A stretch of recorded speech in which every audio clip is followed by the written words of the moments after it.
Buenos días, bienvenidos a Funcas. Vamos a presentar, como todos los trimestres, nuestras previsiones económicas para la economía española. Este es un ejercicio que a veces es más fácil de realizar y otras, en épocas de incertidumbre como la que vivimos ahora, es más difícil, pero probablemente también más útil porque nos da una guía de qué es lo que puede pasar en los próximos meses. A continuación les vamos a presentar las previsiones y luego, como hacemos siempre, nos pondremos a su disposición para contestar a las preguntas que tengan. Si empezamos con esas previsiones de verano de Funcas para la economía española. Raymond, cuando tú quieras. Gracias, Carlos. Y buenos días. Estas previsiones se caracterizan en primer lugar por una descripción del proceso de recuperación en marcha, una recuperación que incluso ha ganado tracción con respecto a las previsiones de mayo. En la página 8 del documento tienen una serie de indicadores de corto plazo, ¿no?, que apuntan a esa aceleración de la recuperación. Por ejemplo, los principales indicadores de coyuntura, como los índices de gestores de compra de las empresas, están rozando esos índices máximos de la serie histórica. La única comparación posible es con el año 2000, donde el crecimiento de la economía registró valores superiores al 5%, entonces estamos en esos niveles o incluso niveles superiores. Los indicadores de confianza han recuperado el nivel precrisis o lo han mejorado en una mayoría de casos. Un fuerte incremento de la actividad industrial que ya supera el nivel precrisis. En el caso de los servicios procede con más retraso, pero también se va recuperando. También constatamos el auge exportador y la recuperación paulatina del turismo. A finales de abril, las reservas hoteleras se situaban un 35%, en un nivel del 35% de lo registrado, del nivel registrado en 2019. Durante la última semana de junio, el nivel de reservas hoteleras se situaba en el 55% de la misma época de 2019, es decir, todavía estamos lejos de haber cerrado la brecha, pero poco a poco se procede a una recuperación. También mencionamos y constatamos el fuerte impulso de la creación de empleo, con 32.000 afiliados más en el segundo trimestre, y esto significa 345.000 afiliados más en términos efectivos, es decir, descontando el efecto ERTE, porque muchas personas en ERTE se han reincorporado al empleo. Todo ello se debe a tres factores principalmente, todos ellos ligados al proceso de vacunación. En primer lugar, el desembalse de la demanda constreñida durante la crisis, un efecto demanda embalsada más intenso de lo que habíamos previsto y por tanto la tasa de ahorro también está cayendo más de lo previsto. En segundo lugar, el retorno de la movilidad, por supuesto con efectos positivos sobre el turismo, y finalmente la recuperación mundial. Estos son los tres pilares de la recuperación. El segundo elemento que querría mencionar que caracteriza estas previsiones es que, mantenemos aproximadamente las mismas tasas de crecimiento del PIB, pero con algunas diferencias. La principal es el impacto de ese efecto demanda embalsada sobre el crecimiento este año, en 2021. El PIB crecerá 6,3, es decir, 3 décimas más de lo esperado en mayo. Y el año que viene ese efecto demanda embalsada, digamos, se produce en mayor proporción en el presente ejercicio y, por tanto, el crecimiento será algo inferior a lo inicialmente previsto. El crecimiento en 2022 sería el 5,8, es decir, 4 décimas menos de nuestra previsión de mayo. La revisión al alza del consumo privado y la inversión en construcción la constatamos en 2021 y a la inversa estimamos que se va a producir una revisión a la baja en el crecimiento del consumo privado y de la inversión en construcción en 2022 por ese efecto demanda embalsada. El calendario de ejecución de fondos europeos que se incorpora en la previsión es un calendario que de alguna manera se retrasa con respecto a lo previsto en mayo, sencillamente por el largo proceso de negociación entre el Gobierno y la Comisión Europea.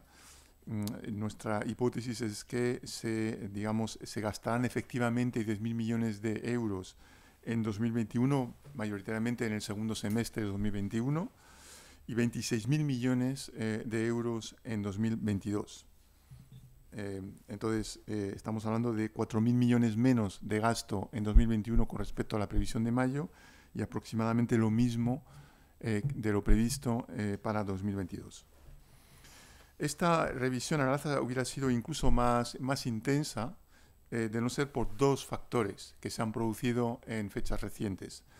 El primero es la expansión de la variante Delta del virus, que está afectando el turismo, y nuestra estimación es que detraerá 3 décimas de PIB. Es decir, el crecimiento hubiera sido de 6,6 de no ser por la variante Delta del virus. Esta es nuestra estimación. Mencionaba antes que durante la última semana de junio se habían producido el 55% de reservas de un año normal. Pues durante la semana del 4 de julio, la más reciente para la cual disponemos de datos, el porcentaje de reservas hoteleras se sitúa en el 47%, es decir, algo inferior porque ya empezamos a registrar el impacto de esa variante Delta. El segundo elemento que, digamos negativo, es el de la inflación, en el sentido de un incremento de costes de producción, encarecimiento también de la factura eléctrica, de la factura energética, que detrae automáticamente poder adquisitivo en el bolsillo de los consumidores y también de las empresas. Cada punto adicional de inflación detrae aproximadamente un punto de demanda interna de la economía española. Nuestra previsión de inflación en este momento se sitúa en el 2,5%, que es algo superior a la previsión del mes de mayo, y esto también drena de alguna manera crecimiento económico, si bien consideramos que con la mayoría de previsionistas que este efecto es transitorio en la medida en que todo el proceso de escasez de suministros poco a poco se va soliviantando, tanto en semiconductores como en metales, etcétera, etcétera. El tercer elemento importante en esta previsión tiene que ver con los desafíos a medio plazo. Es decir, si bien constatamos una recuperación importante de la economía española en 2021-2022, a medio plazo nos enfrentamos a dos desafíos importantes. El primero es el desafío de la cronificación del paro.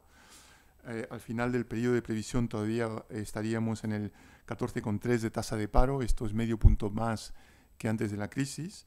Y a final de 2027, según una proyección inercial, la tasa de paro se situaría en el 9,8%, y esto es 2 puntos más de la media europea de 2020, es decir, que probablemente esa media disminuirá y, por tanto, ahí faltan aproximadamente 1.400.000 puestos de trabajo para cerrar el déficit de empleo con respecto a la media europea. El segundo desafío a medio plazo es el desafío de las cuentas públicas, con un déficit que se estancaría en torno al 4,5% del PIB hasta 2027, y la deuda pública en el 120% del PIB, como pueden apreciarse en los gráficos 1 y 2 de la nota de previsiones.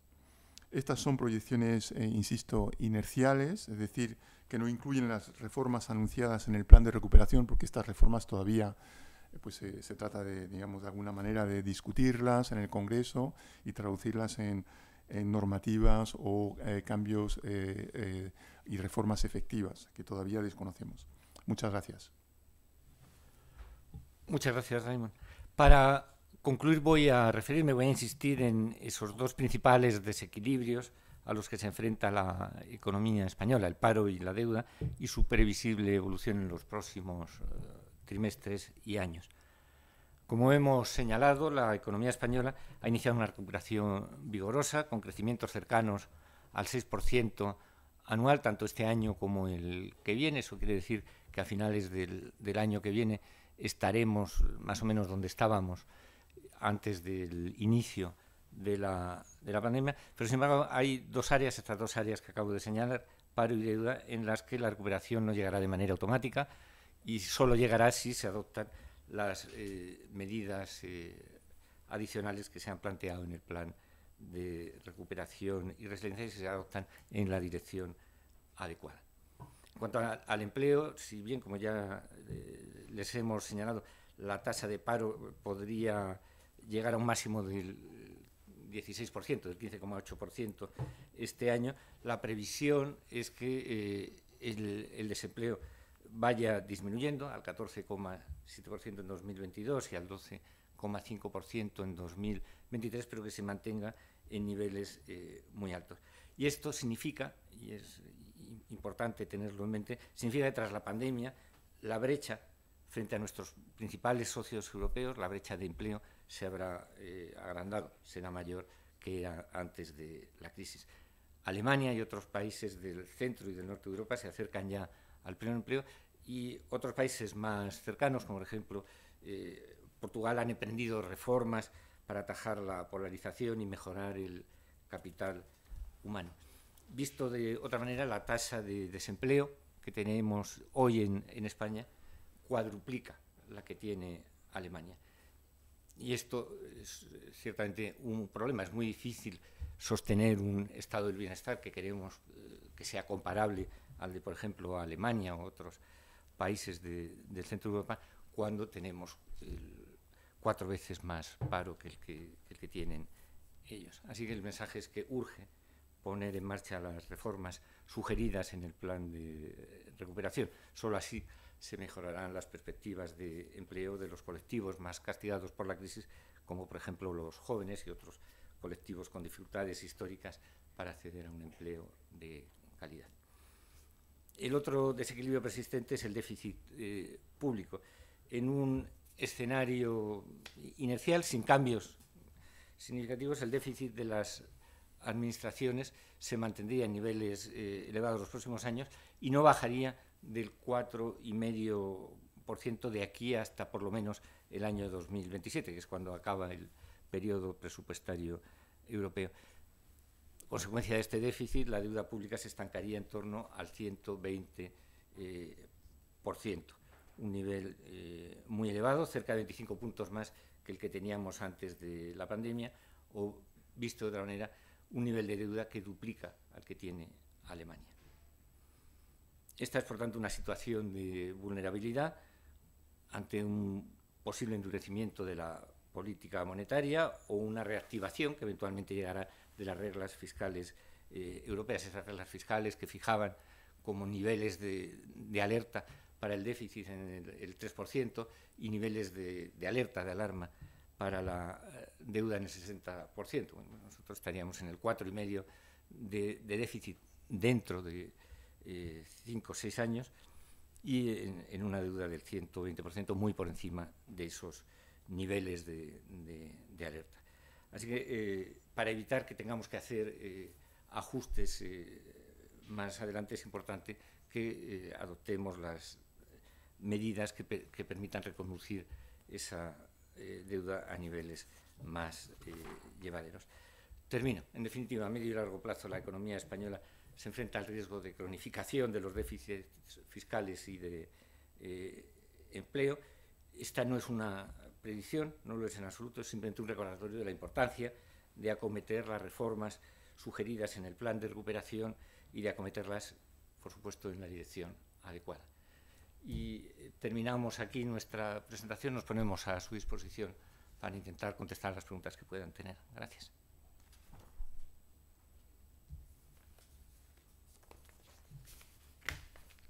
Sí, como os he comentado en el chat, podéis entrar en directo, levantáis la mano virtual y os abrimos micro, o por el chat de Webex o mi WhatsApp. O sea que, por favor, quien tenga una pregunta. Sí. A ver, Javier Jorrín, del Confidencial.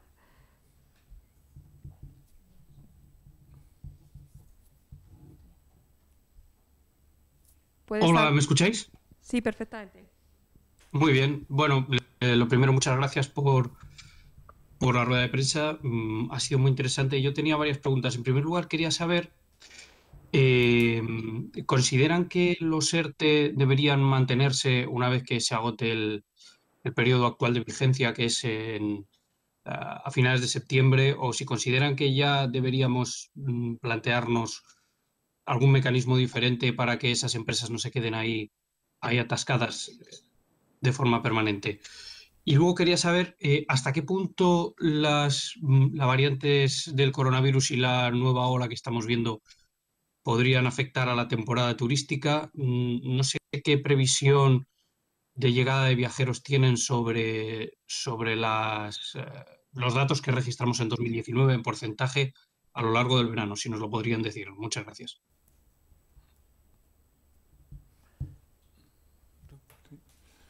Sí, gracias Javier por ambas preguntas. En cuanto a la primera, bueno, pues aquí yo creo que hay que diferenciar entre las personas que están en ERTE, los asociados en ERTE, de sectores más afectados por la pandemia, por las restricciones y por la falta de movilidad, básicamente el turismo, hostelería, etcétera, etcétera. Eso es aproximadamente el 40% de personas en ERTE. Para estas personas yo creo que merece la pena mantener el dispositivo, con algunos ajustes, por supuesto, pero mantenerlo porque de alguna manera bueno, se ubican en sectores que en algún momento se recuperarán, cuando se haya, digamos, se haya recuperado totalmente la movilidad. En cambio, en otros sectores, las personas que trabajan desde otros sectores, pues probablemente son sectores ya, en cualquier caso, donde la recuperación está en marcha y, por tanto, si no han vuelto al empleo, es que probablemente se ubican en empresas que, bueno, realmente tienen poco futuro, son probablemente inviables. Y, por tanto, para estas personas yo creo que lo importante es añadir un elemento de activación o de capacitación, de recualificación, reubicación a otros sectores. Es decir, es una especie de ERTE Plus, como lo han recomendado otras agencias, por ejemplo, últimamente la OCDE en su informe de perspectivas de empleo, para de alguna manera pues no esperar que esas personas sencillamente se queden ahí durante un tiempo prolongado y que se conviertan en parados de facto, en parados de larga duración, sino que de alguna manera se les ofrezca oportunidades de bueno, pues, obtención de empleo en otros sectores. En cuanto a la variante Delta, nuestra hipótesis es la siguiente, ¿no? Nosotros tenemos una pauta, pero es una hipótesis, porque realmente esto es algo extremadamente volátil, sobre todo teniendo en cuenta que muchas de las reservas hoteleras y de viajes tienen cláusulas de flexibilidad y entonces se pueden cancelar rápidamente. Entonces es complejo con respecto a otros años, pero nuestra hipótesis es de un turismo en torno al 40% de un año normal en el tercer trimestre, el 50% en el cuarto trimestre, y así paulatinamente llegaríamos al 85% en el tercer trimestre de 2022, un incremento progresivo. Pero por supuesto, esto está sujeto al impacto de la variable delta, ¿no?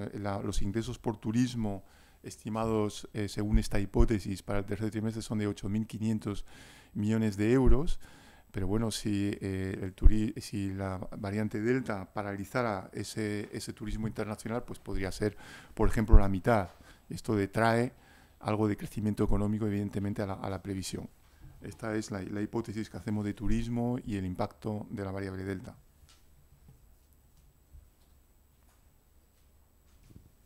Sí, pregunta María Vega del Español.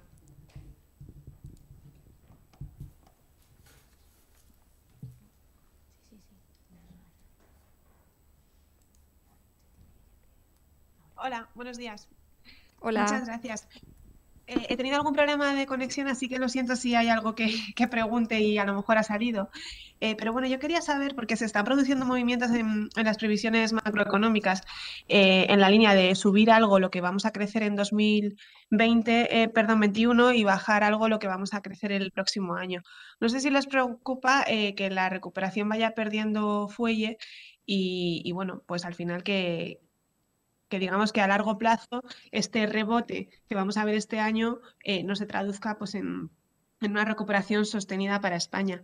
Y luego también me gustaría saber si los cambios en la reforma laboral que se están planteando y que parece que no convencen mucho al mundo de las empresas pueden amenazar de alguna manera la creación de empleo ahora en esto, ya incluso en este momento de rebote económico y en las primeras fases de la recuperación. Muchas gracias. Empiezo yo por la segunda y tú la primera. Buenos días. ¿Cómo valoramos los cambios en la reforma laboral? Pues lo primero que hay que decir es que las expectativas, la percepción que tienen los agentes económicos sobre la política económica española es determinante en la evolución del empleo. Solo si se da confianza en un marco laboral que va a ser estable y que permite pues, la inversión y la actividad económica. Solo en esas condiciones se va a crear empleo. Y por esa razón pensamos que es importante, primero, que no haya ninguna marcha atrás en la regulación laboral, y segundo, que se avance pues, en introducir esos elementos de flexibilidad que son sobradamente conocidos, ¿no? Así que claramente apostamos porque, como marca, como señala el plan que ha presentado el Gobierno, se realicen esas reformas, número uno, y dos, que se realicen en esa dirección de facilitar la creación de empleo. Lo que importa ahora es que se creen empleos. Sí, en cuanto a la pauta de la recuperación, efectivamente subimos algo la previsión en 2021, la bajamos en 2022, fundamentalmente por el efecto demanda embalsada, es decir, ese gasto que se había constreñido, ese sobreahorro que se había producido durante la crisis, pues está desembalsando más rápido de lo que habíamos previsto, y por eso hemos incrementado la previsión de consumo y de inversión en construcción, que son los dos agregados de demanda donde más se manifiesta ese efecto de demanda embalsada en 2021, y lo hemos recortado algo en 2022, y aproximadamente nos quedamos en lo mismo para el conjunto del periodo. Pero efectivamente la de tu pregunta, María, va un poco más allá, es decir, hasta qué punto bueno, pues la expansión, la onda expansiva se puede agotar. Y efectivamente, pues lo que mantiene la onda expansiva estos 2 años es básicamente el impacto, el rebote con respecto a la pandemia, pero más allá de 2022 ya el efecto rebote habrá desaparecido, y lo que la puede mantener es, por una parte, los fondos europeos, que eso es una inyección, efectivamente, un impulso fiscal adicional, pero sobre todo lo que puede mantener la onda expansiva más allá de 2022 es, bueno, pues el propio funcionamiento de la economía, es decir, que de alguna manera se vaya generando un círculo virtuoso de bueno, creación de riqueza, reparto de esa riqueza, luego más demanda, creación de empleo y más actividad. Ese es el círculo vicioso que permite mantener tasas de crecimiento económico potencial, digamos, de largo plazo, que tienen que ser más elevadas de lo que en este momento se estima. El potencial económico de la economía española, según la mayoría de analistas, se sitúa en torno al 1,5% anual. Esto es mucho menos de lo que vamos a observar como crecimiento económico estos 2 años, pero para elevar ese crecimiento de medio y largo plazo, pues hace falta acometer las reformas del plan de recuperación, como ha dicho Carlos, y también, por supuesto, traducir ese impulso fiscal de las inversiones del plan de recuperación en inversiones transformadoras del modelo productivo y que generen más productividad. Sí, Raimon, perdona, ¿algún periodista que ha tenido problemas de conexión? Si puedes repetir las previsiones de turismo. Gracias. Sí, las previsiones de turismo son las siguientes.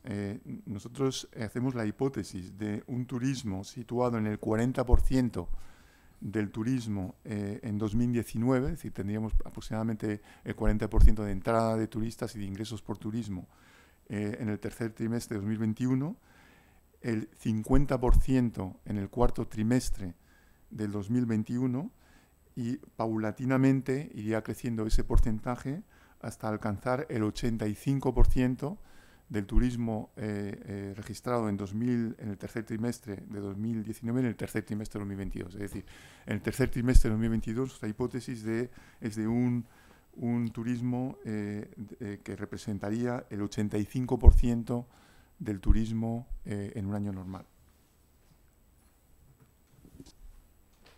¿Alguna pregunta más?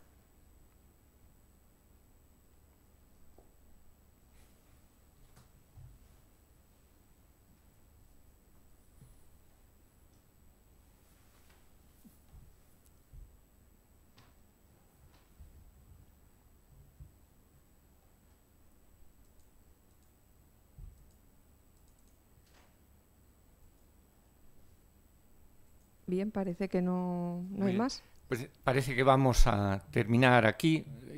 Todo lo que les hemos contado lo damos también por escrito en la nota técnica y también en la nota de prensa que hemos elaborado y, como siempre, estamos a su disposición a partir de aquí si quieren que hablemos de algo. Echamos de menos los tiempos en los que los teníamos sentados físicamente con nosotros, ¿no? Era otro estilo y otra forma de comunicarse, aunque también somos conscientes de que bueno, pues esto hace más fácil acudir a las ruedas de prensa sin necesidad de hacer todo el gasto de tiempo que supone de desplazarse hasta aquí. Pero, en fin, somos nostálgicos, esperamos que algún día podamos volver al formato tradicional. De nuevo, muchas gracias y hasta la próxima.